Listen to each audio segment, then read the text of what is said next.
Baik, Assalamualaikum warahmatullahi wabarakatuh. Perkenalkan, saya Nela Putri dengan NIM G1S1230444. Di sini saya menggunakan jurnal Pharmaceutical dengan judul Comprehensive Review of the Latest Investigation of the Health Enhancing Effect of Selective Properties of Atrosphaera and Spirulina Microalga on Skin. Jadi, di sini permasalahannya yaitu bagaimana Simplicia spirulina dapat distandarisasi sebagai bahan farmasi yang konsisten. Padahal, terdapat variasi signifikan dalam komposisi kimia berdasarkan pada asal dan juga kondisi produksi serta kompleksitas metabolitnya. Bagaimana validitasnya sebagai bahan obat yang menuntut konsistensi mutu dan efek terapeutik.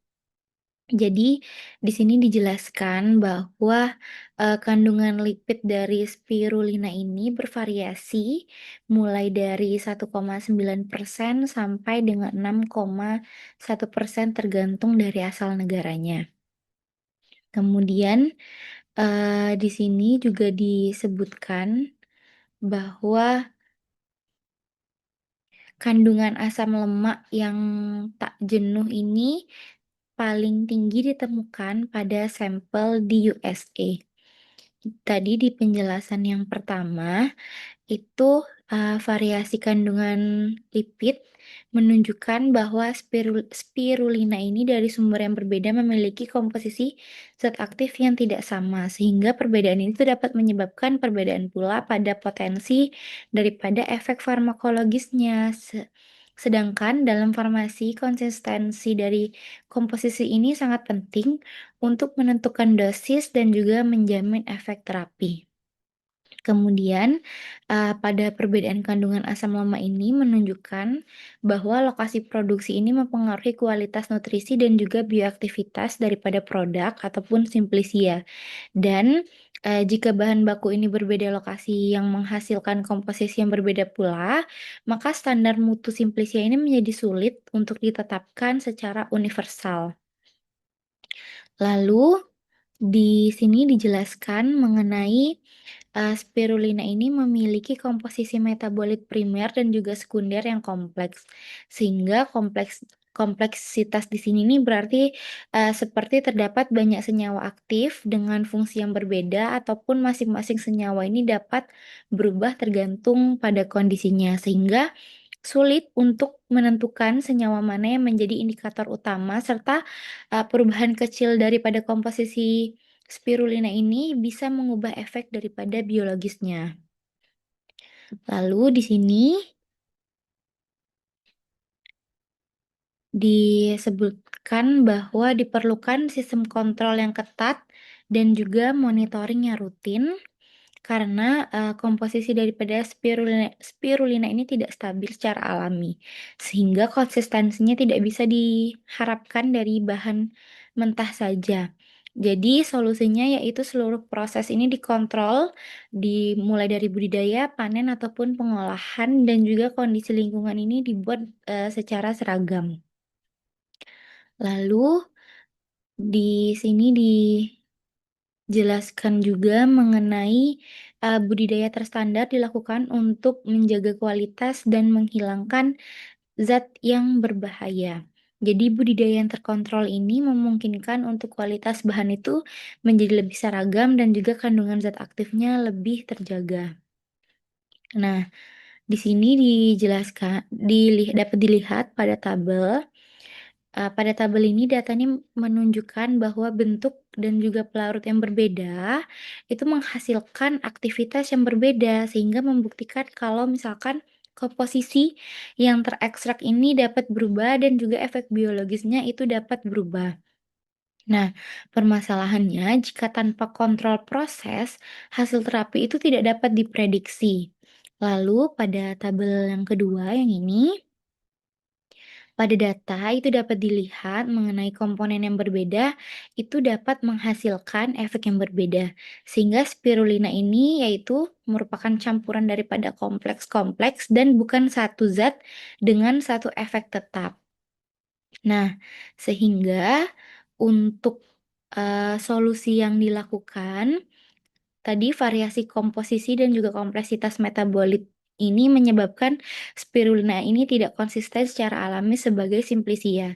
Namun melalui kontrol sistem produksi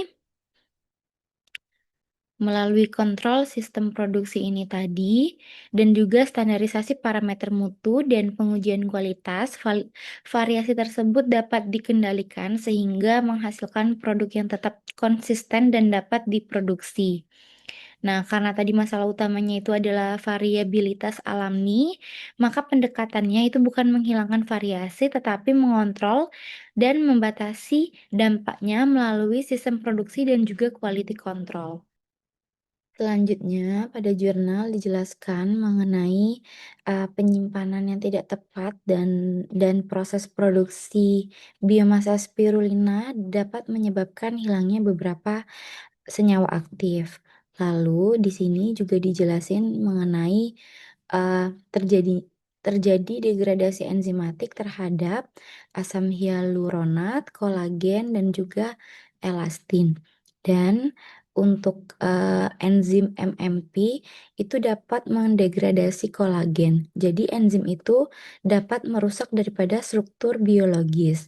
Nah, ketika senyawa aktifnya ini terdegradasi, itu dapat memperkuat interaksi dengan enzim yang sangat penting dalam, stabilitas senyawa.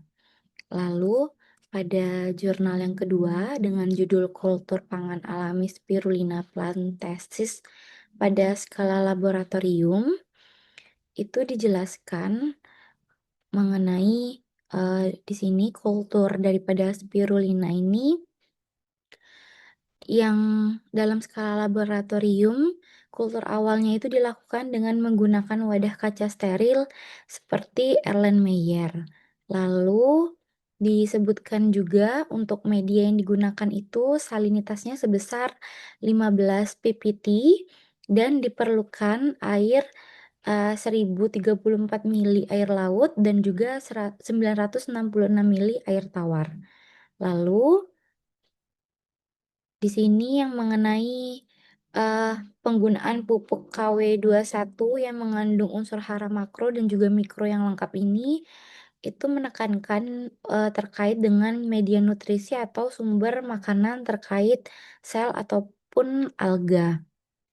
Dan juga di sini dijelaskan mengenai suhunya, yaitu kondisi pada kultur dalam skala laboratorium itu suhunya sekitar 23 sampai 25 derajat Celcius dan juga salinitasnya stabil, yaitu 15 ppt dan berada dalam kisaran optimal untuk pertumbuhan. Kemudian untuk senyawa bioaktifnya dapat dilihat pada tabel 1, itu terdapat hexadesen, kemudian heptadesen, oktadesen, 2-bromopropionic acid, metil 1 dokosen, kemudian benzen dikarboksilasid asid dan juga tetradesanol. Pada tabel 2 terdapat, picocyanin S, di mana picocyanin S ini yang paling mudah terdegradasi terutama jika terkena paparan panas ataupun sinar UV dan juga, pH yang ekstrim.